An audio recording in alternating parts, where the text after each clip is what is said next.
Now this passenger seat is a lot of worse for wear. When people come in, they generally put their hands on here, and the oils and everything really do a number on that bolster, as well as the corner there and up here at the top. You'll get a little bit of wear too.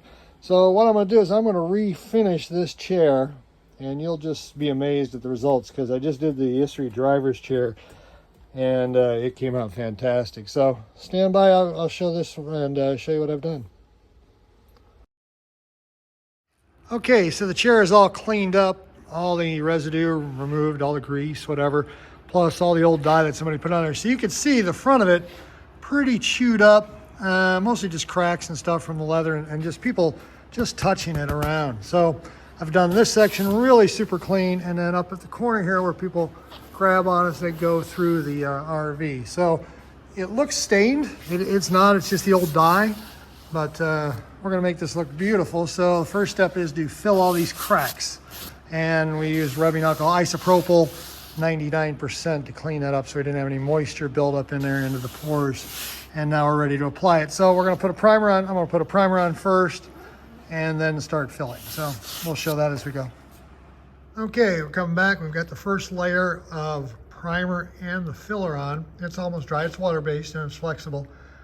So what it does, it fills in the cracks. I had a few over here, a little minor checking. That wasn't too bad. So we've got a little bit more to go up here. One more coat, maybe two. Scuff it, sand it, blend it, and we'll start putting some color on it and see where it ends up. But coming along just like the plan. So I've done the primer, 2 coats, and then the filler, and I put 2 color coats on it just to kind of give it to see how much I had left to do. So more like a guide coat. But you can see that all those nasty cracks are gone, and this will stay flexible. It won't change. So what you see is what you get, and it'll stay there. And then the upper section has also been done. So that looks pretty good as well. So all that nastiness is gone. Same thing with this corner. It was pretty rough looking, and now it's better. And you can see I'm doing pretty close, and the shininess won't be there like you see it. So all those nasty deep cracks, they're gone. So once I get more, I'll give more updates. Well, now the chair is done. I've done all the coatings on it. Changed the color a little bit. It was a tan, now it is a taupe. And as you can see, we've got all the edge skirting done, footrest done, all the armrests are done, but I think she came out wonderful. But here's the best part. If you remember, we had the corner detailed up there, that looked bad. And then, of course, this corner here, but here, check out this. This is the biggest difference. Look at this bolster. I mean, it just looks fantastic. So the next video, I'll show it installed in the coach and we can compare. But overall, I think that's quite the result. You'd have to agree.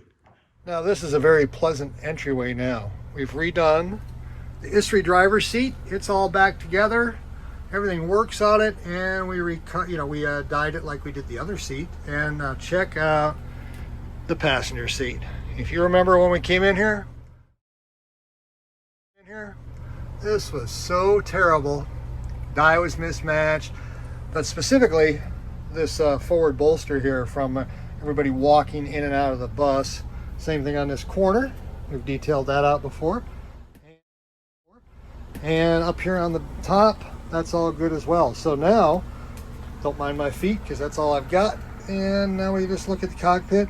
The chairs both match. We've got saved probably, I don't know, $3,000 to $5,000. And everything now is just beautiful looking. So let's hope you enjoyed it. And yeah, we'll back up here a little bit, get the whole view out of the cockpit. And there we go. Thanks for watching.